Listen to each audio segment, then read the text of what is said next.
Tollywood অভিনেত্রী রুক্মিণী মৈত্র দেবের সঙ্গে তার প্রেমের বিষয়টি বোধহয় কারও অজানা নয়। এই তো কদিন আগেও সামাজিক মাধ্যমে তাদের বিয়ের খবর ছড়িয়েছিল। এরপর ভোটের মাঠে দীপক অধিকারী দেবের হ্যাটট্রিক জয়। এরই মধ্যে খবর এবার তাদের 4 হাত এক হচ্ছে। কিন্তু দেবের নির্বাচনের পরই বিয়ে নিয়ে মুখ খুললেন রুক্মিণী। বিয়ের প্রসঙ্গে রুক্মিণী বলেন, ওহ গড, বারবার দেবের সঙ্গে বিয়ের কথা হচ্ছে। এটা যে কোথা থেকে আসছে জানি না, গুগলে ও পৌঁছে গেল।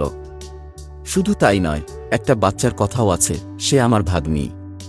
যেহেতু আমায়রার সঙ্গে এত ছবি, ওকে আমার বাচ্চা বানিয়ে দিয়েছে।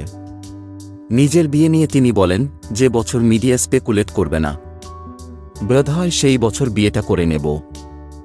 আর আমার মা জিজ্ঞেস করে না, তোমরা জানতে চাইছ কেন?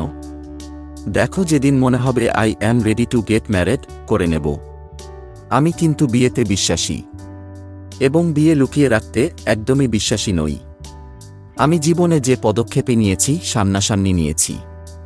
রুক্মিণীর ভাষ্য, সবে কাজ শুরু করেছি। এত ব্যস্ততা রয়েছে যে বিয়ের প্ল্যান করা সম্ভব নয়। যখন হবে তখন হবে।